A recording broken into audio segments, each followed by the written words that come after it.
Thank you very much, David. And I want to thank ICCF, John, and the whole team for all the great work that you're doing to bring sustainable development, conservation to Congress. And I also want to thank all of you for your commitment to sustainability globally and the work that you're doing with your members to help us implement the types of things that we're going to talk about today. So before I get started, I also want to thank, we have a couple of NGOs that we work here. We work with CI, with Conservation International, with National Audubon Society, who actually has a coffee that Rainforest Alliance is certified that we're very enthusiastic about, with WCS, with World Wildlife Fund, and also Unilever, who's here, has made a commitment to taking all of their tea, and they buy 14% of the world's tea, Rainforest Alliance certified, and pretty soon we hope to see the little frog on Lipton tea here in the States, but it is already in the UK and other European countries. So let me start, if I can get going here. Just to sort of give us some stats on where we stand in terms of the interaction between population growth and what's happening with our environment. We have a significant number of people, 1.1 billion people living in the world's biodiversity hotspots. Population there is growing more than 3% a year. 50% of our land mass is occupied by forestry, agriculture, and livestock. That means that we need to figure out how to do those things in a sustainable way.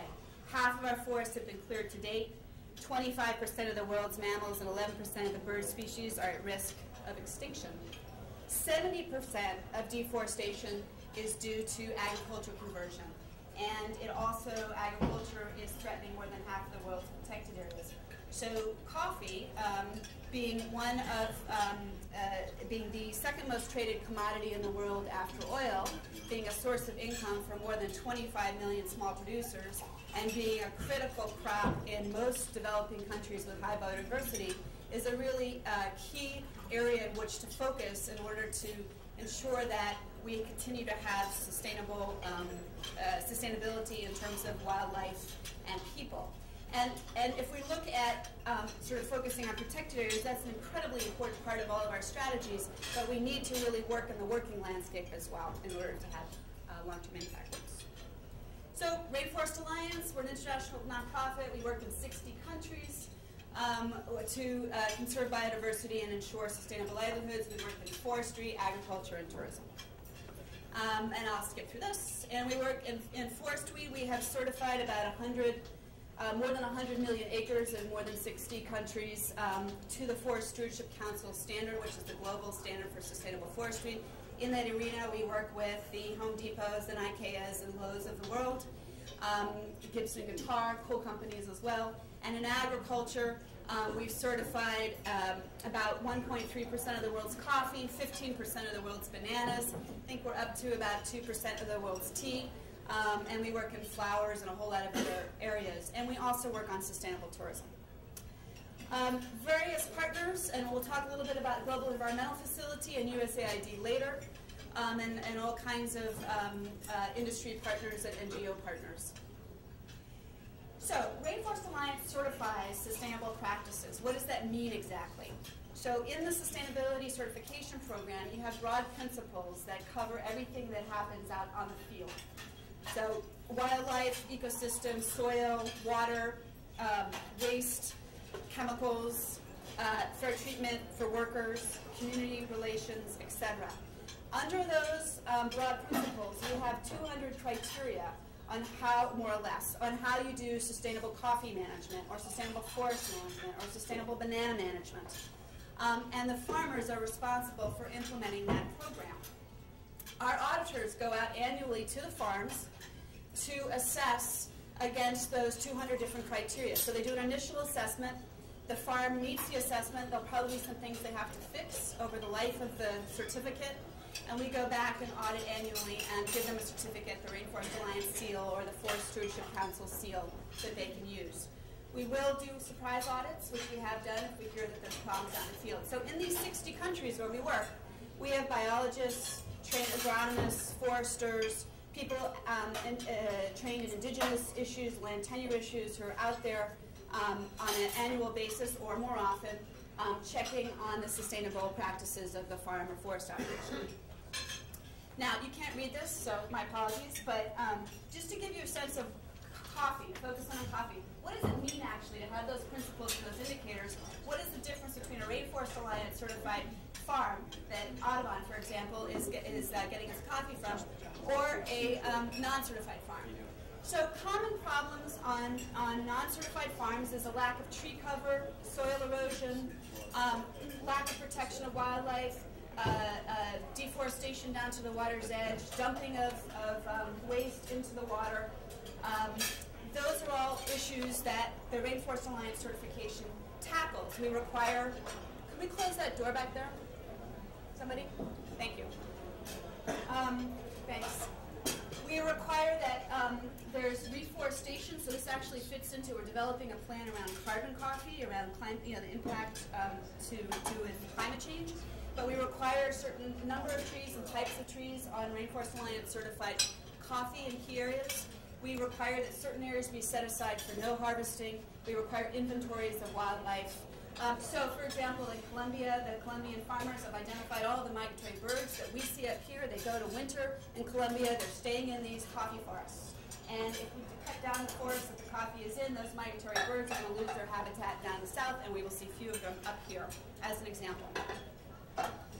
We also work on chemical management, making sure that there's the least amount of chemicals used, that they're well managed, that the soil is well managed, that water resources are protected, and so on. And we also include a strong social component. We're an environmental organization, but we don't believe that you can take care of the environment without taking care of the people.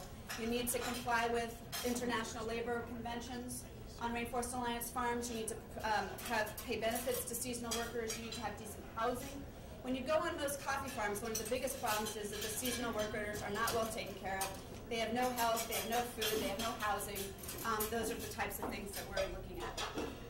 So just to show you, this is how much the coffee, Rainforest Alliance certified coffee has grown. It's been exponential growth, and it just looks fit to keep going. These are some of the coffees, the companies that we're working with in coffee, so you'll get a sense. A lot of big brands there. Whole Foods, McDonald's, Goldman Sachs has Rainforest Alliance certified coffee, Tesco, huge UK retailer, and so on. And just to give you a sense, we can map the coffee farms where we are. And so this is just a Central American map, and all the red dots are Rainforest Alliance certified coffee farms. And we can take that down and show you in El Salvador where all the farms are that Kraft has been buying its coffee from, and the location next to protected areas on mountain ranges, next to water sources, etc. So you can start to see the kinds of impacts that you're having.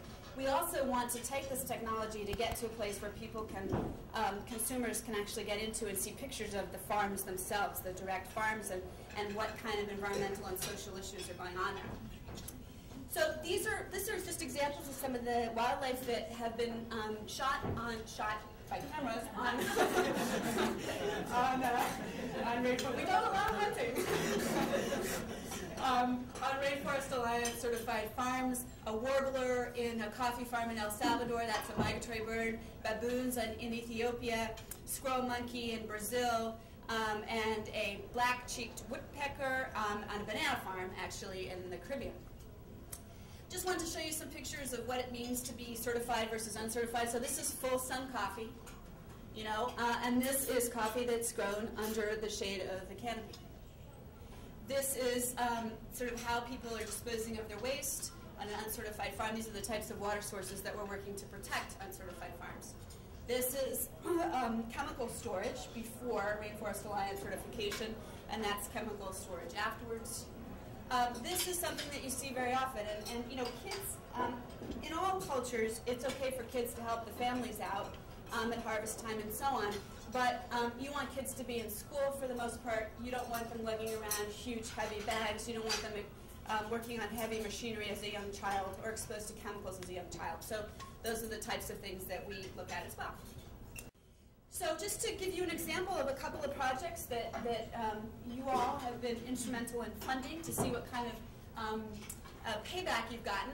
So USAID gave us a grant for $8.6 million to ensure sustainable coffee and banana and forest production in Central America, in Mesoamerica and Mexico.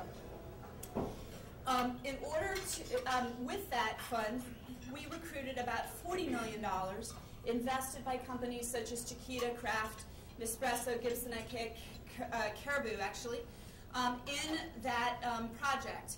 And more than 880,000 acres of forest and farmland were certified.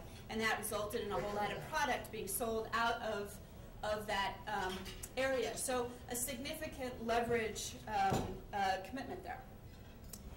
I wanted to also just touch on a new project with GEF, or it's about 2 years into it now, it's not so new.